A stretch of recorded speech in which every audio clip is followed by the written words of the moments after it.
Hello, I'm Gary Crowley and welcome to Demon Records Record Store 2020 preview.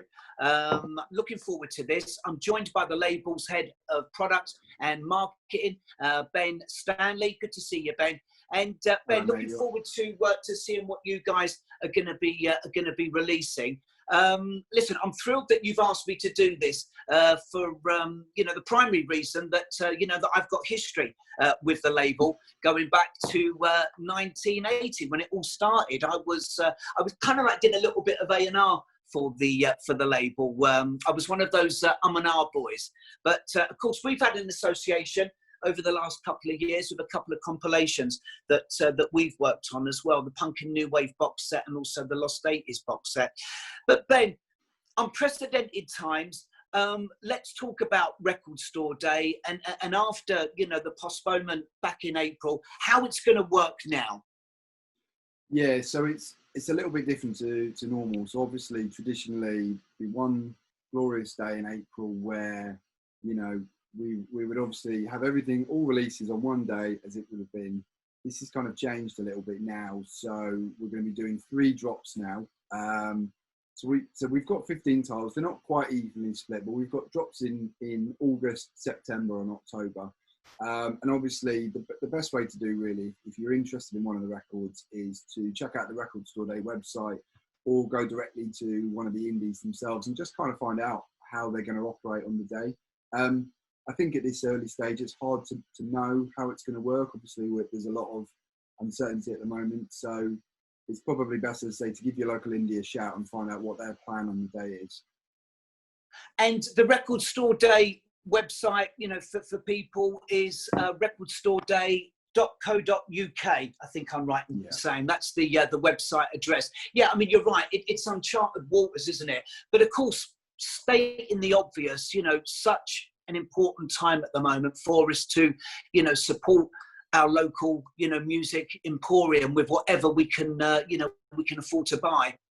Yeah, there's a lot of indies out there, smaller indies who are obviously suffering at the moment, are really struggling. So it's really important that we support those guys and make the event as big and interesting and, well, ideally as profitable and meaningful as possible for the day, really. So, we've got a great set of releases here, which I'm really proud of. Every year I always say this is the best set. This is definitely the best set. But next year I'll probably say the same thing. But I think we've got to show a great set of releases here and hopefully, as I said, lots of interest. Something in here for everyone, I'd like to think. So that'd be good. Well, listen, kind of looking through it, it certainly does look like, what's that old adage? Variety is the spice of life. Something for all the family, as they say. Should we get started? First one up. I've got one. Look at that. Suede. It is. See you in the next life. Look at that. Beautiful. So a little bit of background on this one. So the Suede Information Service, as you Suede fans will know, was the fan club back in the day. This was originally a CD that was released in 2004. They only ever made 2,000 of them on CD. So they're collector's items in themselves on CD. Never been on vinyl before. As you know, we've done a lot of Suede releases. We've worked the catalogue really well. There's all sorts of interesting things, but this is a really interesting collection of stuff. There's all sorts of live versions, demo versions, T.Rex jumping out, Lazy by the Sea from Coming Up, Indian String, She's in Fashion from Head Music, all sorts of bits and pieces on here. So, and this is pressed on 180 gram red vinyl. Let me try not to my mucky pops on that. So, isn't that gorgeous? I was just going to say my association with Suede. I'm going to blow my own trumpet if I can. It doesn't get blown that often, but I think I was the first person who played Suede on the radio. We played a demo of theirs called "Wonderful Sometimes" on a feature that we did called the Demo Clash. And it's funny, even now, all these years later, if I see Bernard or if I see Brett or Matt, they always quote that number at me, 224-2000, because that was the number that they had to dial in order for them to, to win and come back the following week, which they managed to do for 5 weeks. So the next one, I present to you the Marc, Bolan and T.Rex Shadowhead. Again, this is pressed on lovely 180 gram heavyweight purple vinyl. Hold on a second. Oh, look at that. Oh, beautiful. Yeah, look at that. Yeah. Things, isn't it? And yeah, so it's a collection of sort of album tracks and singles. I mean, really, a lot of these are session takes, working masters, mixes, demos. I think you see the development of some interesting tracks in here. I mean, I've got in my little notes here that Precious Star and Groove a Little. These were initially tracks that made its debut on the CD release of this. So this is actually a CD bootleg that came out at the time. So it's coming out on, as I said, vinyl for the first time. So it's, if you're a fan of Marc, plenty of Marc fans out there, this is another interesting little release. I think it's a good accompaniment piece to the release that we had last year. So, got any Marc stories? Wasn't it? It was always guaranteed to to kind of sort of brighten up the place. I mean, I can remember as a kid, Ben, I would have been about 15 years of age. Literally, running faster than Usain Bolt to get home to watch his tea time pop show. Because he was, a very important early platform in, giving bands, the punk new wave bands that were emerging, an outlet. So, you saw the likes of, the Jam and the Boomtown Rats and Generation X on that programme. Always been a fan. Well, moving on to something a little bit different. What have we got? It's like a game of Snap, isn't it? What you got? Yeah, I got one too. Kirsty MacColl. This is Other People's Hearts. So this is a collection of B-sides from the 1989 album Kite. I love this photo. You can see Johnny Marr in the background there. Great shot, this is. Yeah. And so it's a collection of B-sides at the time. I mean, I guess the most famous B-side that people probably know from this era is You Just Haven't Heard It Yet. I can't even say it. You Just Haven't Earned It Yet, Baby, which is from the John Hughes movie She's Having a Baby, written by Morrissey and Marr. It's probably the sort of key track that most people know. This is pressed on, lovely stuff. This is pressed on 180 gram clear heavyweight vinyl. Again, lovely. Oh, wow. I like that. You can see me through it. Very exciting. That's scaring me a little bit, yeah. I mean, again, nice. She was such a talent, wasn't she? And, again, stating the obvious, taken from us, sort of far too early. I mean, I had the pleasure of meeting her fleetingly, a couple of times. But I always loved what did Bono say about Kirsty? She was her generation's Noel Coward. I mean, she was a great writer. The lyrics, so poignant. I'm looking forward to getting lost in that.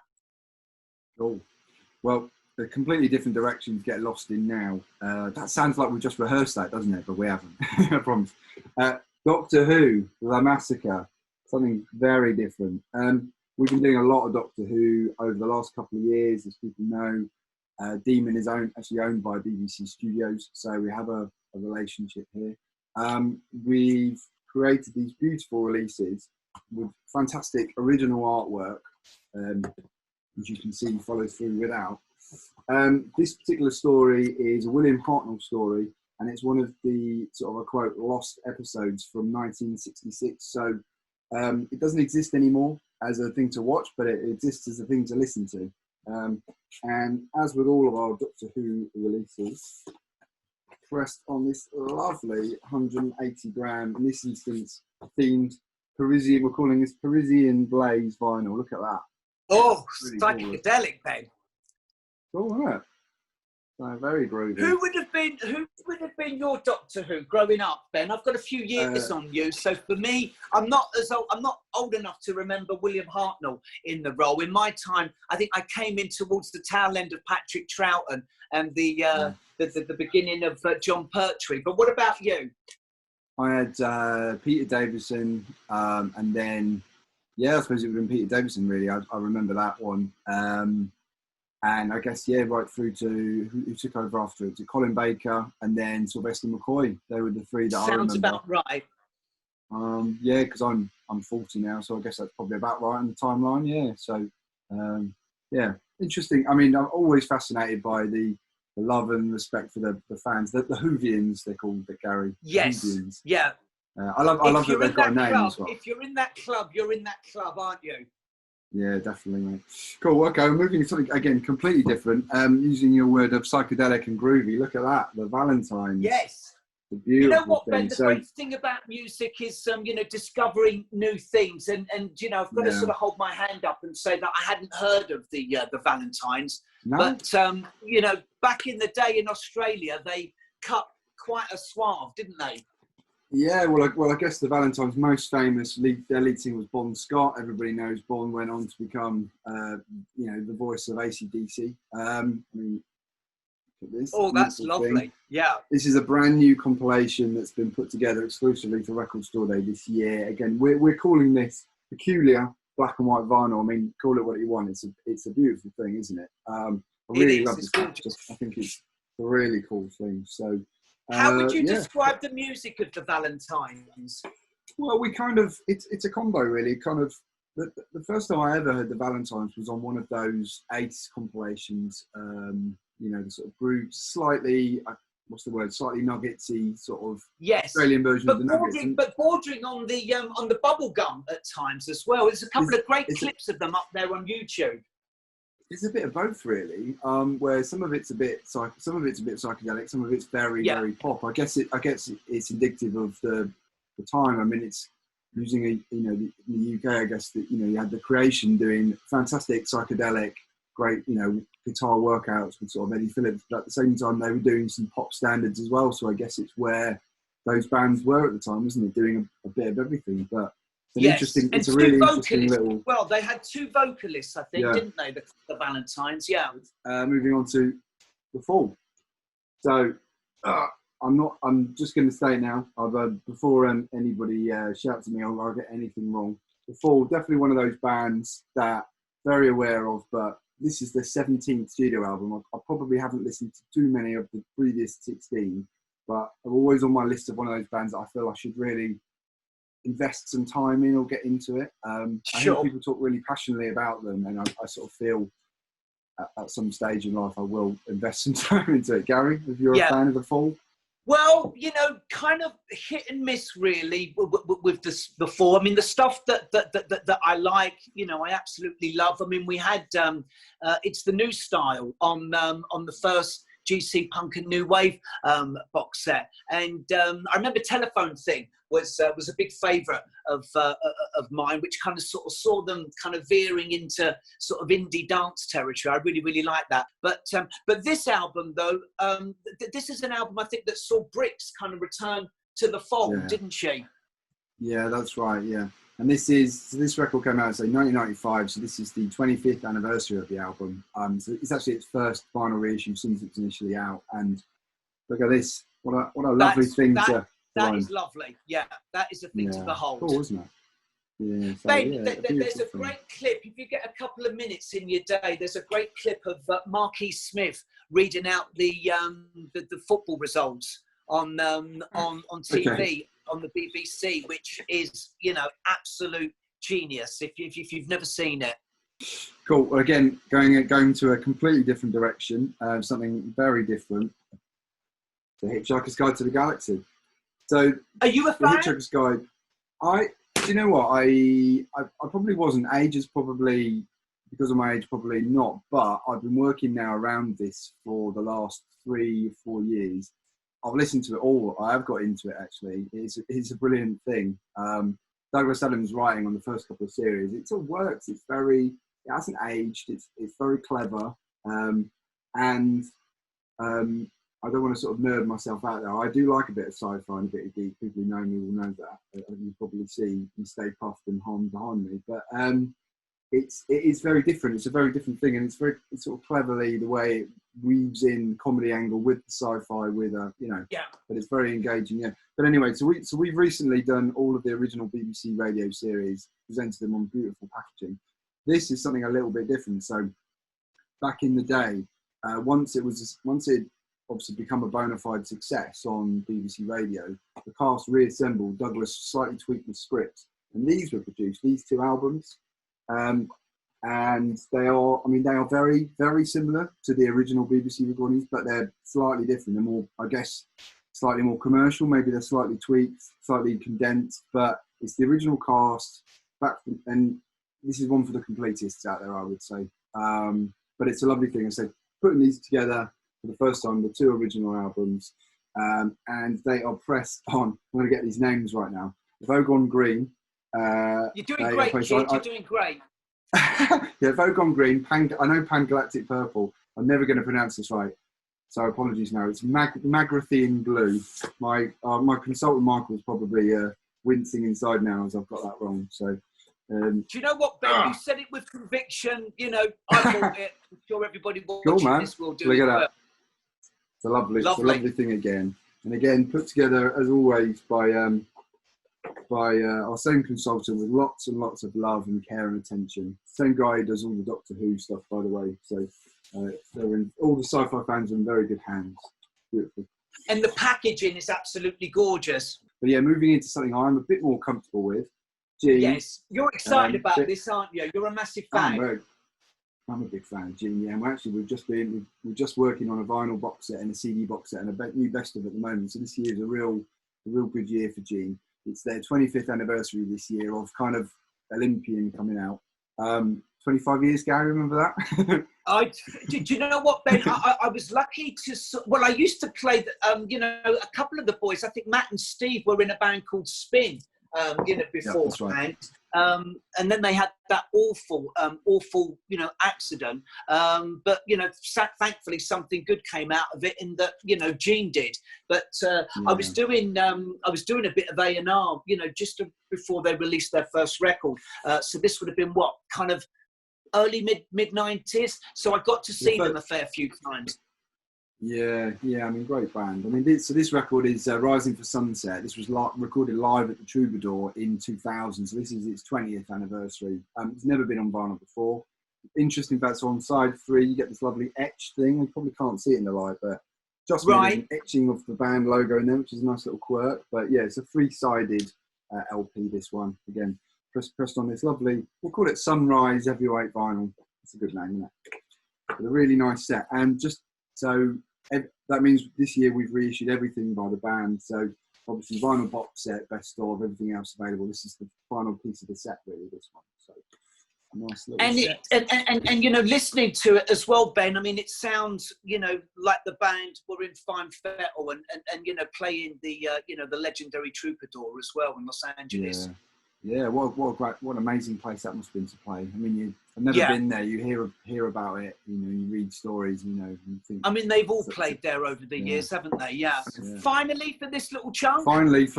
This is again something completely different. I think we're just getting across that variety in what we're doing. For this again, final one for the 29th of August. This is Tim Key, Tim Key's late night poetry program. And if you don't know Tim, probably most famous as well in his own right, obviously as a poet.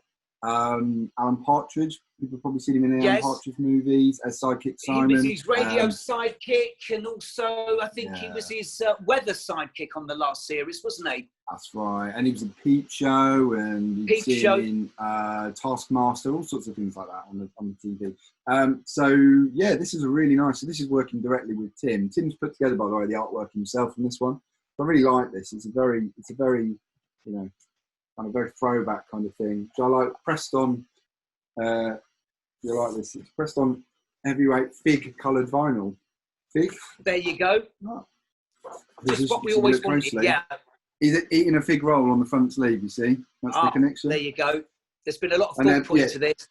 A lot of thought. So this is a collection of. So this is 2 episodes from his Radio 4 comedy poetry show. So yeah, if you're a fan.